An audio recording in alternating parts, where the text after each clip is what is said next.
Your inspection this morning. Statement lang muna din, sir. Okay. Just a simple assessment na, the reason I did this was to really inspect because I wanted to see what the situation was. And I was right. It's very different reading the piece of paper than actually seeing it and seeing what people have to go through. So, Valenzuela has the usual problem. Talagang basin yan lagi nababaha ang Valenzuela. But marami na silang flood control, pero nasa pawan itong sa dami ng tubig. So we have to relook, we have to re-examine some of the designs of our flood control. Dahil, for example, this was not, the amount of water was not as bad as Undoy. But the effect was greater than Undoy. Mas malaki ang baha.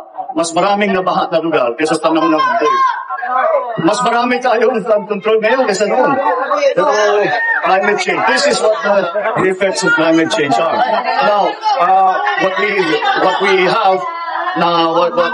have seen is that one of the most important parts that nagka-problema was that navigation gate that we went to na nasira because binangga ng isang barko tapos hindi sumunod sa instruction. Sinira niya.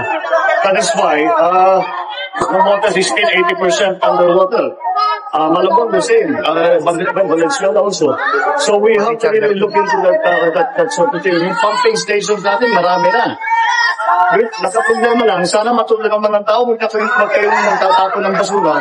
Dahil yung basura, yun ang nagbara doon sa mga pump natin. Kaya hindi kasing effective na pwede.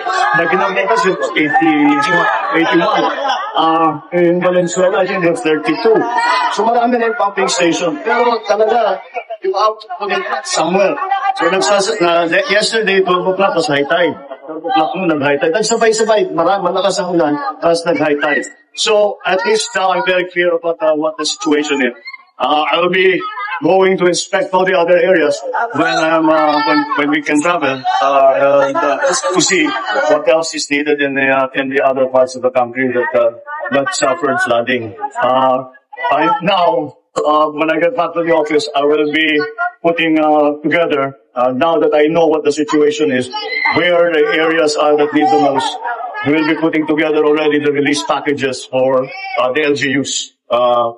Because here in NCR, not only NCR, in Region 3, in Calabarzon, NCR, marami nang tumawag sa akin kanina umaga pa. So we'll put that all together so that we can go to BBM and tell them to release it so that para magamit na ng ating mga local officials. Alright? Okay, thank you. Thank you, sir. Thank you, sir. Okay, thank you.